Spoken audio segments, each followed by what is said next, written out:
Hi guys, welcome to my videos. So guys, today in this video I'm going to discuss the possible future of Canada immigration for next few years as per my analysis.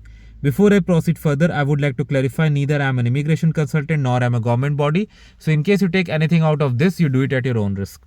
So guys, the government of Canada has announced, and even before announcing, like if you see the policies they have been making and the cuts, it's clear that they are in the intention of reducing the population.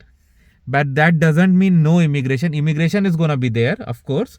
But yes, like net immigration is going to be negative because more people will leave, like they are going to reduce the temp residents, and then that's how they're going to match that target. So how it's going to impact, check this out. So guys, the very first thing I see, and as you are seeing, that cutoffs for express entry are gonna stay high.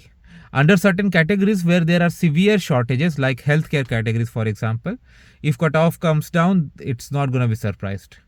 But apart from that, we are seeing high cutoffs. Now, if you see, even from French language, last time it was 478, which is quite high compared to what we had seen just few months back. So why it is? Because now you see like French is being preferred. So more and more candidates are going towards French. I spoke to a friend who said like all French classes here are booked already because people are taking French lessons, and that's really good thing because that increases your probability. But yes, as the time passes, there's gonna be competition, high competition, because French is a key at this moment and it will remain a key even if you like in any case, if you have knowledge of both the languages, both official languages, that's always going to be beneficial, and also it's going to add additional points to your profile regardless of which stage it is. Okay, so that's one thing. Coming to other kind of things like visitor visas, I'm going to observe that they are going to be reduced. Definitely they're going to issue less visas as per my analysis. Again, the reason why I see is like they already made the change. Like 10-year multiple entry visa is no longer gonna be issued by default. They are gonna analyze each and every case and they're gonna issue as per each and every case. Okay, so that clearly means that they are gonna strengthen this. And many people have reported tough questioning nowadays at the border. They are doing too much of validations and verifications, which is correct. Why wouldn't they? It's like they are the final security gate, the border officials, before somebody enters the country. So they have to do the verification. It's their job. So if they're doing it thoroughly, I have no problem with that.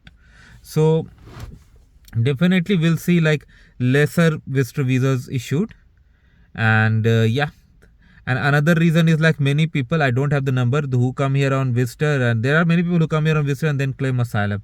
So government is going to be even more careful in issuing visitor visas. That also we will observe down the line. Okay. Next comes study permits. So for study permits, definitely like caps are there, and I believe down the line even hitting the cap will be difficult because it's not just about the study visas, it's about the postgraduate work permit, and there has been so much changes and there has been like so much scrutiny that definitely, I'm not saying they're wrong, they're doing right as per country's requirements, but that will definitely discourage many to apply for. So that change will be reflected, and we are already seeing it. If you see the enrollment numbers, it's not like before. Universities are reporting relevant losses, and definitely it is. So that's gonna have a similar process, similar impact down the line too. So that's very important, guys. Then comes like work permits. So even for work permits, it's gonna be less, because first of all, government has made various rules about LMIA based work permits too. Now postgraduate work permits, spouse open work permits, they have been put under more criteria too, that we see. So going forward, getting them issued is also gonna be not as easy as it used to be. Of course, there's gonna be so much of scrutiny, so that will definitely see down the line. And moreover, the government is highly recommending employers here to invest in Canadians, because there's so much of like unemployed workforce here that they want to cap. So why not do that? So that also we are going to see. So I believe that is going to happen for sure. Like we'll see lesser work permits being issued too. So yeah, that is gonna happen. Coming to permanent residents like express entry, we already discussed. PNP draws are still going on because provinces have autonomy to select their own immigrants based on their needs, their unique needs. So yeah, we'll have those, but yes, they'll be having strict criteria. We are already seeing a lot of provinces have tightened their rules. We saw protests in Prince Edward Island and other places, but I think they're gonna be even tougher down the line, no doubt. So overall, what I see in next few years, it's gonna be